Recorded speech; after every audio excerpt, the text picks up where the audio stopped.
Bonjour, c'est Jeannette Karuna pour les 5 minutes d'amour de votre journée A6A, 5 minutes de connexion avec vous-même, 5 minutes quotidiennes qui vous font du bien. On est entouré de problèmes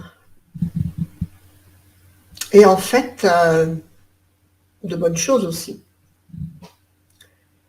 Mais en fait, si on regarde d'où vient un problème, si on étudie la source de ce problème, ça pourrait être une bonne chose. Donc comment tout ce qui est bon, au final, peut devenir problème? Et quelle est la source d'un problème? Un problème en général est trop de quelque chose. Par exemple, trop de poids, ça vient de quoi? De quelque chose qui à la base est bon, la nourriture. Mais si on n'a pas de limite à la nourriture, eh bien ça devient un problème. Si compulsivement, automatiquement, vous allez dans l'excès de nourriture, eh bien ça devient un problème.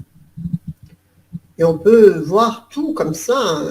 Si vous faites la fête peut devenir un problème s'il n'y a pas la maîtrise de l'alcool et toutes ces choses-là. Les ruptures, à la base, elles viennent de quelque chose de bien, de l'amour, de la complicité. Et la rupture, elle vient d'un problème, peut-être de trop d'amour, de pas assez de dialogue. Mais voilà, il faut étudier la source du problème pour comprendre quel a été l'excès qui a créé le problème. Et donc, si on regarde ça tout le temps, bien comme il faut, eh bien, si on sait équilibrer toutes choses dans notre vie, rien ne deviendra un problème. Dites-moi en commentaire si vous avez des exemples de ce cas-là. Mais on en est entouré en permanence. Donc, pour éviter le problème, c'est l'équilibre qui est la clé, en fait, l'équilibre en tout, que ce soit en parole, en sentiments et en choses de la matière, de la vie, de la terre, tout maîtriser dans un équilibre qui apporte la joie, le bonheur, et non qui se tourne en problème.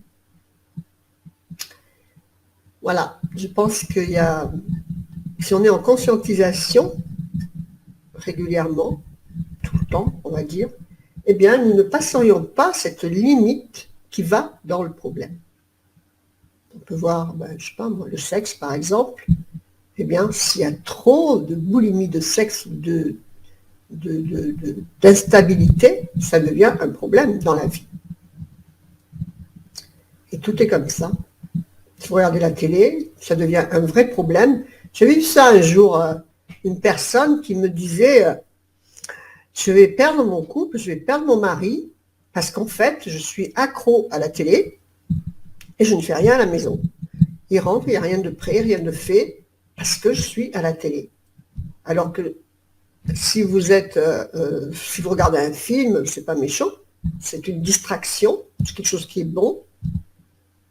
Si vous regardez en boucle les infos, c'est beaucoup moins bon, on est d'accord. Mais là, voilà, il y a quelqu'un qui est accro à la télé, en fait, il allume, il faut la télé, quoi que ce soit, en fait. Et ça devient un problème. Un problème pour la gestion de sa vie, de son couple. Et tout est comme ça. L'argent, c'est pareil. L'argent, c'est bon, une bonne chose, un bon moyen de faire le plaisir, d'aider, de se satisfaire. Et si on est dans une boulimie d'argent qui omnibule tout le reste de votre vie, eh bien, ça devient un problème. Et s'il n'y en a pas, ça devient également un problème. Donc, tout est dans l'équilibre des bonnes choses. Voilà, restez alignés à vos plus belles valeurs spirituelles, utilisez les outils d'école de la transformation profonde, utilisez les outils d'A6A, construisons ensemble cet égrégore d'amour inconditionnel pour rééquilibrer justement tout cet amour qui est cette loi de l'amour cosmique qui s'est complètement déviée dans l'humanité. Et puis faites vivre l'amour, la joie, le sourire et la lumière dans votre cœur. Vous le reflèterez dans toutes vos situations extérieures pour votre plus grand bonheur et celui de tout votre entourage. Likez, partagez, commentez. Que votre vie soit belle. Namasté. Je vous embrasse. Au revoir.